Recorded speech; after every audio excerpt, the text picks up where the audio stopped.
स्वयंपाकाचा एक रूल असतो, सकाळी असो किंवा संध्याकाळी. विचार करून ठेवला ना, की डोक्यात प्लॅनिंग असलं, की आपल्याला काय बनवायचं आहे ना, मग इतर कसलंही टेन्शन नसतं. आपण जाऊन डायरेक्ट बनवू शकतो. चला, आज मी ठरवून ठेवलं होतं, की मला मसूरची डाळ बनवायची, आमटी जशी म्हणतो तशी पातळ. तेच मी तयारी करून ठेवली. आधी फक्त धुवून घेतली आहे मसूरची डाळ स्वच्छ. कांदा, टोमॅटो, लसूण सगळं मी आधीच तयारी करून ठेवली होती. कढईत तेल घेतलं, जिरं अशी फोडणी दिली. नंतर लाल मिरची होती, एक मी ती अशीच तोडून घेतली, हाताने तुकडा करून घेतला आहे. लसूण घातला, कापून घेतलेला आहे, ठेचून. दोन्ही पद्धतीने आपण घेऊ शकतो. कांदा थोडा एक्स्ट्रा मी घेतला आहे कापून, चॉपरमध्ये बारीक करून घेतला होता मी. छान बारीक केलेला कांदा पटकन परतला जातो आणि मस्त टेक्स्चरही छान येतं त्याला. माझ्याकडनं अगदी बारीक कापून होत नाही, म्हणून मग मी चॉपरच्या साहाय्याने करून घेते आणि पटकन होतं, म्हणून मला खूप आवडीचं वाटतं चॉपर. तसंही मी टोमॅटोही तसंच करून घेतलं आहे. असे एकदम बारीक करून घेतलं ना, भाजीचं जे टेक्स्चर असतं ना, एकदम पातळ होत नाही, छान रस्सा दाट येतो आपला. इथे मी माझं मसाला जो आहे तो परतून घेते. कांदा, टोमॅटो जी फोडणीला घातलं होतं, मीठ टाकायचं थोडंसं परतल्यानंतर. मीठ टाकूनही आपल्याला व्यवस्थित छान मऊसूत कांदा करून घेऊ शकतो आपण. इथे मी साईडला क्लिनिंगही करून घेते. कसं असतं ना, सवय होऊन जाते आपल्याला ती, की चला थोडंसं सांडलं आहे किंवा मग पडलं आहे तर पुसून घ्यायचं, असं म्हणून चांगलंही असतं. नंतरचं काम आपलं कमी होतं थोडं.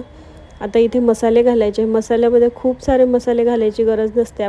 मी रात्रीच्या वेळेस बनवते तरी फक्त हळद, लाल तिखट, धनेपूड आणि थोडासा गरम मसाला वरतून टाकला तरी चालतो. आता इथे मी आवडीनुसार मसाले घालून घेतले माझ्या. तुम्ही तिथे ॲड करू शकता एक्स्ट्रा मसाले परतल्यानंतर आपल्याला थोडं 1-2-3 चम्मच पाणी टाकायचं आहे, जळू नये म्हणून. नाही तर मग तिखट किंवा मग हळद वगैरे जळते आणि मग त्याचा वासही छान येत नाही. इथे मी थोडंसं पाणी टाकून मसाला छान भाजून घेते. मसाला इथे आपल्याला 2 ते 3 मिनटं भाजून घ्यायचा. नाही, जी आपण स्वच्छ डाळ धुवून घेतली होती मसूरची, ती आपल्याला त्यात ॲड करायची. मसूरची डाळ ना अगदी 10 मिनटाच्या आत शिजून होते. कुकरमध्ये लावायची गरज नाही. कुकरमध्ये जर का लावली ना तर मग तिचं डाळचं वरणच होतं. मला फक्त असं डाळ शिजली पाहिजे अशी भाजी बनवायची होती. नाही तर मी कुकरमध्येही लावते अशी एकदम वरण जे बनवतो तशा पद्धतीने. पण म्हटलं आज अशा पद्धतीने करून बघावी. 1-2 वेळा मी कोरडीही करून बघितली, खूप छान लागते.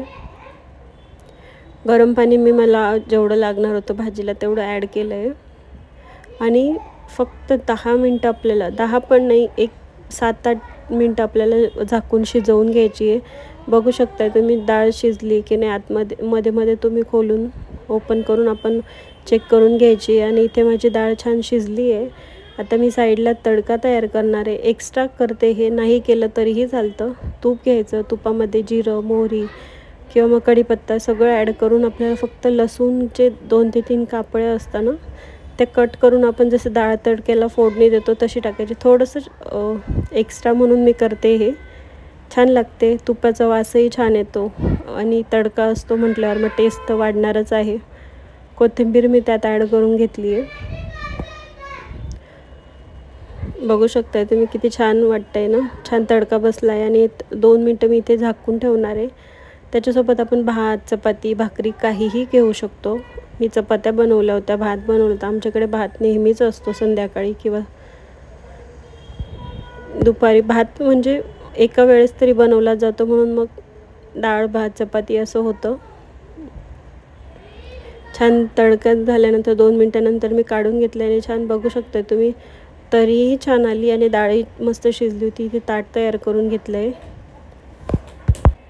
कसं वाटलं मला नक्की सांगा. हलकं फुलकं जेवण तयार आहे.